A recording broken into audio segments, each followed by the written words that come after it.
أعوذ بالله من الشيطان الرجيم بسم الله الرحمن الرحيم الحمد لله رب العالمين والصلاة والسلام على أشرف الأنبياء والمرسلين حبيبنا وصفينا أبو القاسم محمد صلى الله عليه وآله وسلم الحمد لأهله والصلاة على أهلها وسلام على من اتبع الهدى أما بعد Assalamu alaikum wa rahmatullahi ta'ala wa barakatuh. When a teacher teaches his students, when lecturer gives his lectures to his students at the university, the teacher is not deprived of the knowledge that he is giving to his students. This lecturer is not deprived of the knowledge that he is given to his students, meaning that the more the teacher teaches, the more experience he gets from what he's teaching, and none from his knowledge, not even a drop from his knowledge, is reducing. This can be given to an example of Allah subhanahu wa ta'ala. Allah subhanahu wa ta'ala is the all-knower, the all-giver.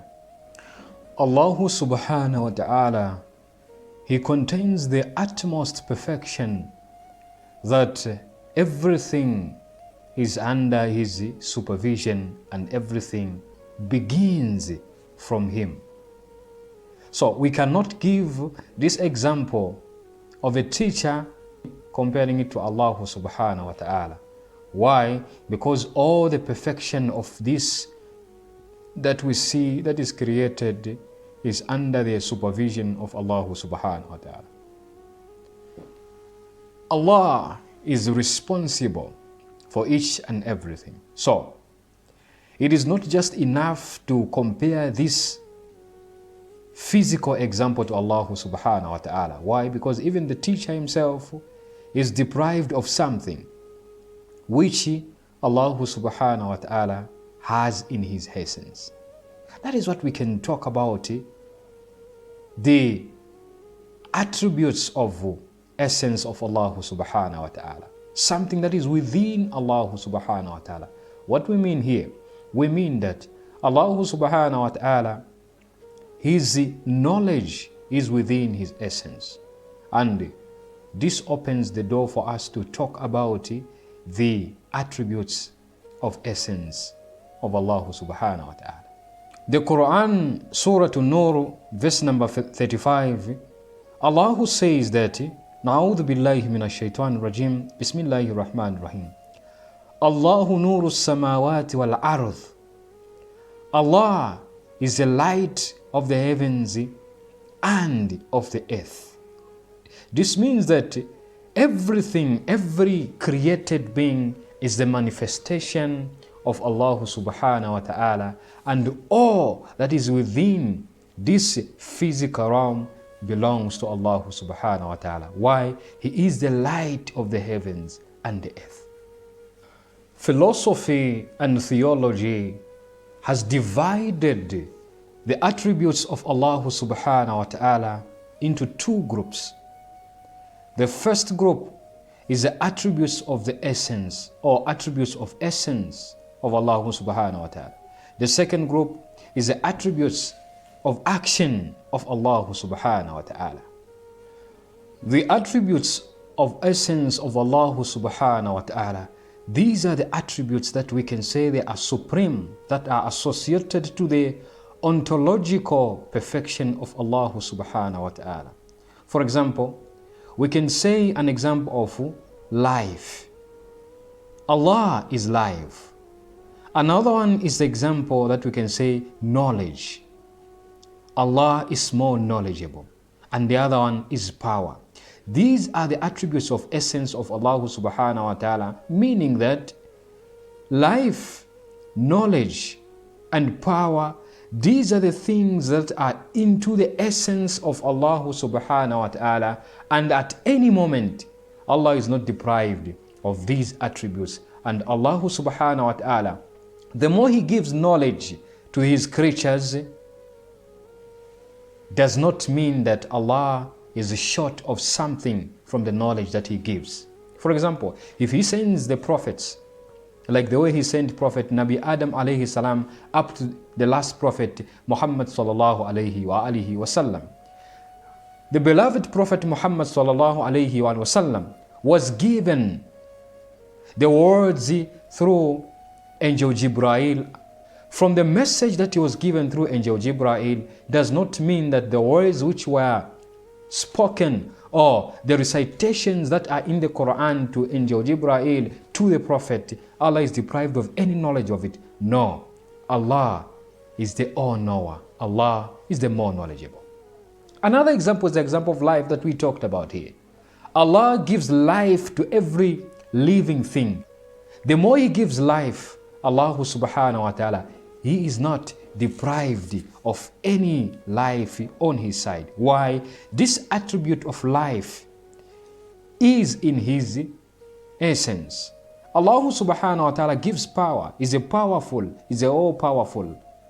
Does mean that Allah subhanahu wa ta'ala holds all these ontological perfections within His essence, which comes to our mind and which makes us realize that and to be reminded that Allah subhanahu wa ta'ala, the attributes of essence, He is not deprived of anything of them. The attributes of action, these are the attributes that are said to be the relationship or the abstraction of the concepts that makes us have an understanding of the relationship of Allah subhanahu wa ta'ala and His creatures. For example, when we say Allah is the creator, He created His creatures, or Allah is a sustainer, there is the concept of action that is there. There is a concept of an understanding which makes us understand that there is an action which has taken place there. So this relationship of an action and Allah subhanahu wa ta'ala with His creatures, for example, being the sustainer, the giver of life, the bestower, the originator, there's an action there. How can we prove the attributes of essence of Allah subhanahu wa ta'ala? For example, these attributes that we talked about, which is life, knowledge, and power. We can simply prove the attributes of essence of Allah subhanahu wa ta'ala through the manifestations, through what Allah has created. If we can see individuals that have got knowledge, that have got life, and that have got power, this should make us realize the ontological perfections of Allah subhanahu wa ta'ala, which we said Allah is the cause that bestows existence. So, this is the simplest way on how we can prove the attributes of essence of Allah subhanahu wa ta'ala. The indication of these attributes into the creations proves and makes us understand that Allah subhanahu wa ta'ala is the bestower and He holds the eternal ontological perfections of these attributes of essence, like the three attributes that we have mentioned here. It means what? It means that Allah subhanahu wa ta'ala must be in full possession of these attributes of essence. The moment or at the time that He provides to His creatures, there is no deprivation or there is no losing of any atom, any drop of His attributes, because through the indications of what is around us and what makes us to understand, we are indicated that the attributes of essence of Allah subhanahu wa ta'ala are eternal. This means that there is no deficiency in the life of Allah subhanahu wa ta'ala. There is no deficiency in the knowledge of Allah subhanahu wa ta'ala. there is also no deficiency in the power of Allah subhanahu wa ta'ala. All these are the ontological perfection, the attribute of essence of Allah subhanahu wa ta'ala, which is life. How can we apply it to His essence? Can we apply it the same way that we apply to everything else as living creatures or living things or living beings? When we take this concept of life, we understand that it has got two dissections here. The first one is a dissection of the vegetation, which is a vegetative domain, which is characterized by growth. For the vegetation to reach its perfection, there must be growth into it. And another concept that we can get from life is from the animal and the human domain, that we can get the characteristics of consciousness and willpower. Man has got willpower and has got consciousness. And also within the animals, there is that consciousness. We are going to find that these two concepts that are into this attribute of essence, which is life, the first one cannot be applied to Allah subhanahu wa ta'ala. Why? Because there is the concept of movement there. And then when we talk about the concept of movement there, it brings us to the negative attributes of Allah subhanahu wa ta'ala, which is Allah cannot move, Allah cannot grow. These are negative attributes of Allah subhanahu wa ta'ala, which must have already been talked about. So the first meaning or the first concept is not going to be applied to Allah subhanahu wa ta'ala. But we can try to apply the second concept, which is the concept that is into the animal and human domain, which has got willpower and consciousness. Though we can apply this one, does not mean entirely that this one should be the application to the fullest of the attribute of life to Allah subhanahu wa ta'ala. Why? Because it has got some limitations and it has got some defects into it. But it is the one that can be closely applied to the attribute of essence, which is life. To apply it as will and consciousness to be part of the life that we are talking about here in the attribute of essence of Allah subhanahu wa ta'ala is that in the actual meaning of life, this material body that a human being has, or this material body that all these animals has, is as a result of the spirit which is within man, the spirit which is within you. And the spirit which is within you is a spirit that is living. And an effect of that living spirit within you yourself is the body. So it makes us understand that sometimes the body can be applied to be an accidental effect of the spirit which has got life. After proving the attribute of essence of life, how can we prove the knowledge of Allah subhanahu wa ta'ala as His attribute of essence? There are so many ways on how we can prove the knowledge of Allah subhanahu wa ta'ala to be part of Him as His essence. This can be proved in so many different angles. One of which we can say is that the knowledge that is within the creatures themselves, for example, the knowledge that is within man himself, this knowledge is there into man. Man can discover a lot of things. Man can create a lot of things. Man can make a lot of things. So much discoveries. Let's take, for instance, the art that a person can produce from his mind.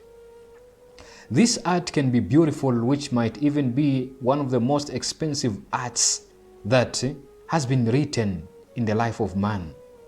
This is the knowledge that is within man. It produces something to explain a lot of concepts.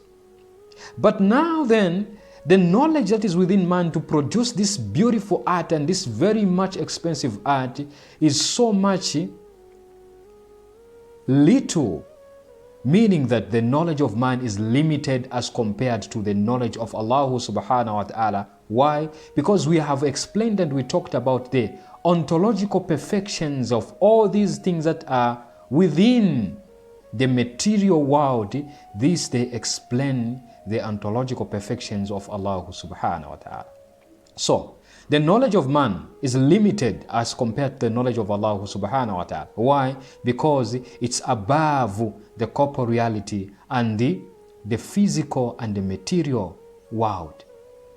Another aspect of how we can prove the knowledge of Allah subhanahu wa ta'ala as the attribute of His essence is through the orderliness into the creation.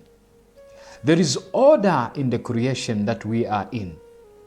If you try to ask yourself one simple question, which might be useless maybe to some other people, ask yourself that, why is it that I do not have eyes on my back? Why is it that you do not have the hands facing the other direction? Why is it that your face has to face always in front? It's because there is a system of orderliness in the creation of man and in the creation of everything that we see around us. Yes, of course, somebody might have some deficiencies, some physical challenges, disabilities, maybe their hand faces the other direction. But naturally, within the nature of man, we all know that a person has to be upright, like the way we know that person to be. So there is order into the knowledge of Allah subhanahu wa ta'ala. How He created everything with order. How everything came to be into existence with order.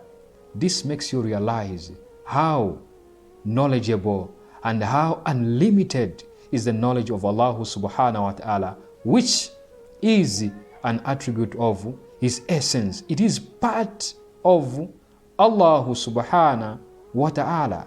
To prove this argument, to have a good base of understanding that knowledge is in the essence of Allah subhanahu wa ta'ala, Allah subhanahu wa ta'ala in Surah Al-Ghafir, verse number 19, He says that, Na'udhu billahi minash shaitanir rajim, Bismillahir Rahmanir Rahim. Ya'alamu kha'inatal a'yuni.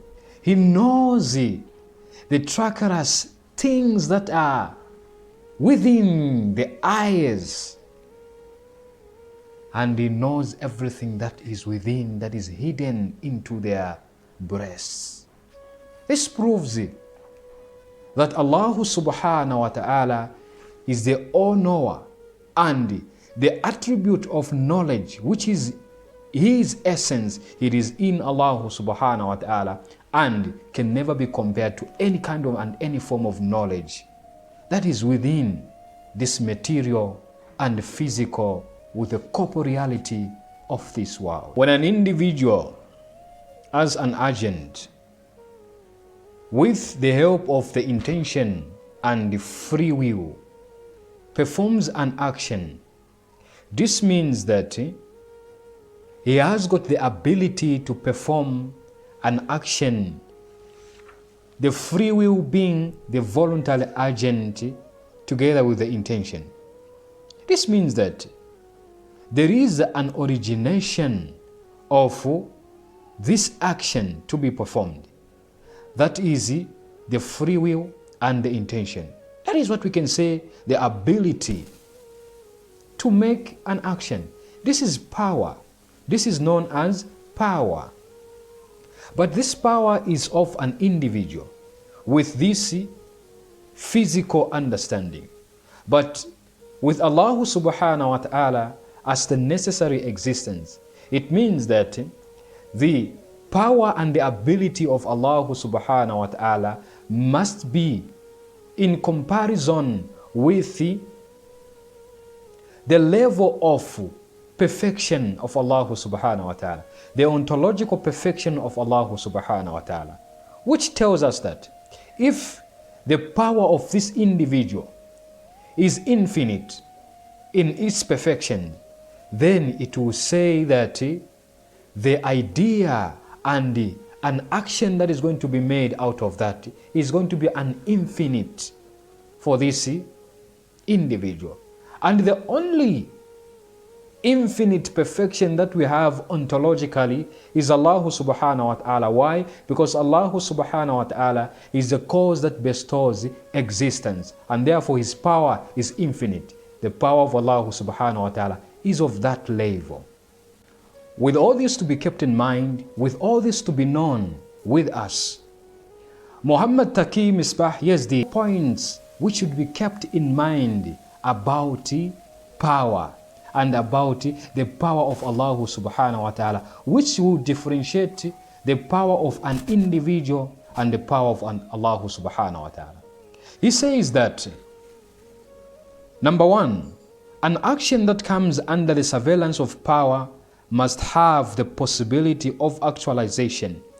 Thus, a thing that is essentially impossible or necessary, absurd, will never have any connection or relation to the power. The fact that God possesses power does not mean that He will create another God. Number two, the fact that God possesses the power to perform everything does not necessarily mean that He will perform everything. But whenever He intends, He will execute. And God, who is all-wise, cannot perform an act which is unwise, even after having the power to performing an indecent act. Number three, power in this sense includes the quality of free will. God the Supreme has infinite power, which implies He has perfect free will, which is uninfluenced by anything. With this understanding of the scholar Misbah Yazdi, we are going to realize that the power of Allah subhanahu wa ta'ala cannot be compared to the power of any possible existence. Why? Allah is infinite. Allah is without an end. Allah is without a beginning. Allah was never a non-existence, and Allah will never be extinct. That is the power that is within Allah subhanahu wa ta'ala, which is the attribute of essence of Allah subhanahu wa ta'ala. Assalamu alaikum wa rahmatullahi ta'ala wa barakatuh. إن الله وملائكته يصلون على النبي يا أيها الذين آمنوا صلوا عليه وسلموا تسليما